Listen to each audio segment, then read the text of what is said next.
This one brother whose mother had a high sugar level. So she called the doctor, please come, I need a private session for you to help me out. I can't go to your clinic. The doctor came in a private session to her house. He came, gave her the medicine, and as he was walking out, she told him, how about my son drives you back home or to your clinic? He's like, no, it's fine. He's like, no, my son will drop you. He's like, okay, thank you. Her son goes in the car, drives, the doctor sits beside him, and I'm the second narrator. So there's one that happened to him, and there's a second one. I'm the third. So then he says, I'm driving, so I'm a practicing person, so I like to talk about things about the deen and stuff. So I told him, so how is everything with you? How's your salah? He's like, salah? Fajr? No, I don't pray. This prayer is for the losers. He says, I've never imagined go to that extent. Like you can say, yeah, I don't pray, and you feel bad about it. But to go to an extent that you mock the people that pray? Then he said, okay brother, but you know about the hellfire, سَلَكَكُمْ فِي سَقَرْ قَالُوا لَمْ نَكُوا مِنَ الْمُصَلِّينَ. We're not used to pray, that's why we're going to hellfire. He said, hellfire was prepared for me, people like me, baby. Hell was for people like me. The man said, stop the car.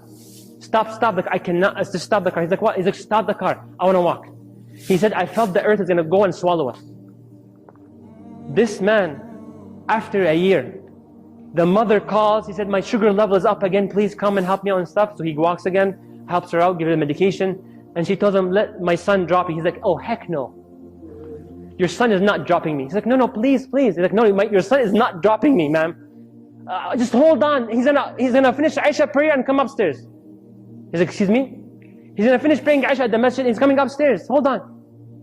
He said, yeah, hold on.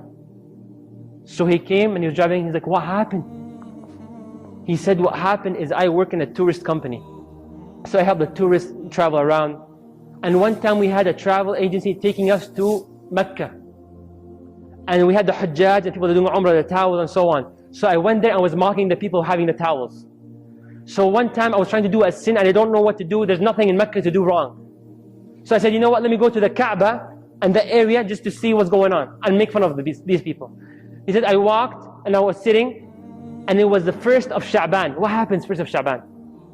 The washing of the Kaaba takes place. So the family of Shayba, they have the keys for the Kaaba until this day. The family of Shayba. They said, I was sitting and one of the people of Shayba was opening the door and he pointed at me and he said, you wanna come pray inside? He said, what? He's like, you wanna come pray inside the Kaaba? He said, I got so embarrassed I didn't know what to do. He said, oh yeah, sure. So he walked in, he said, I prayed and I couldn't stop but cry. Cry after crying. He said, I left and wallahi, I was a totally different person. And after that day, I have never missed the prayers. Allah subhanahu wa ta'ala sometimes gives you signs. And He gave him the opportunity. You want to pray in the Kaaba? Like an eye-opener. And then Allah gave you guys a sign. What is it?